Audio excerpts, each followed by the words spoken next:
하나님이 우리와 언약을 맺기 위해 스스로 나아오신 것처럼 우리도 주님과의 언약을 위해 스스로 나아가야 합니다. 오늘의 하시오 말씀은 창세기 9장 13절의 말씀입니다. 내가 내 무지개를 구름 속에 두었나니 이것이 나와 세상 사이의 언약의 증거니라. 아멘. 오늘 말씀은 노아의 방주에 관한 말씀입니다. 하나님께서 심판 이후 다시 하나님께서 약속하신 말씀입니다. 오늘 그 말씀을 먼저 묵상하기 전에 창세기 6장 5절부터 7절까지의 말씀을 읽어볼 필요가 있습니다. 왜 하나님께서 노아를 통해 방주를 만들게 하셨는지, 그리고 하나님이 왜 인간을 심판하셨는지 찾아볼 수 있기 때문이죠. 자, 하나님께서 이렇게 말씀하셨습니다.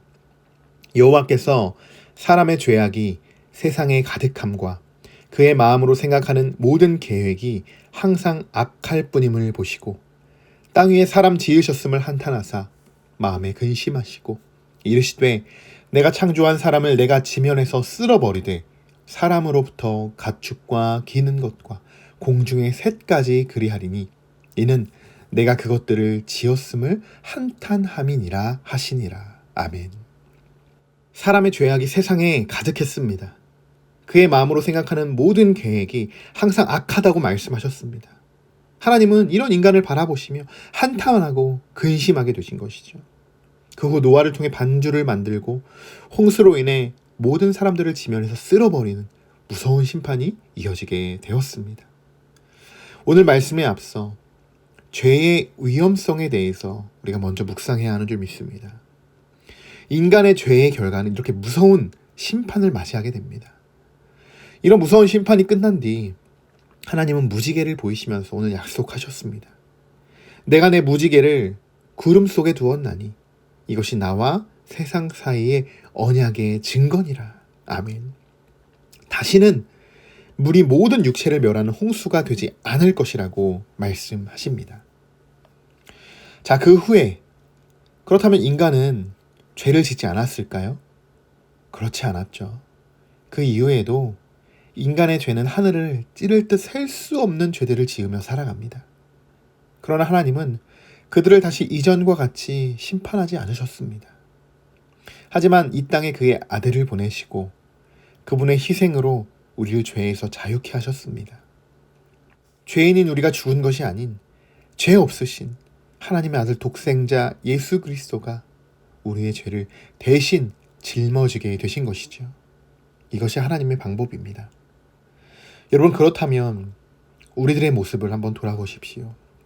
노아의 방주 때나 지금이나 우리는 똑같은 죄를 반복하고 있는 그런 죄인이 아닐까요? 우리는 하나님의 언약이 지켜지고 예수님을 통해 우리를 구원해 주셨다는 것을 믿음으로 고백하지만 우리는 계속적으로 죄에 사로잡혀 있는 우리의 모습을 보고 있습니다. 오늘은 우리가 더욱 하나님의 말씀을 붙들고 하나님의 언약의 증거를 묵상하는 하루가 되기를 소망합니다. 지금 우리에게 필요한 것은 하나님의 말씀을 붙들고 살아가는 것입니다. 이것이 우리들의 언약이 되어야 하는 줄 믿습니다.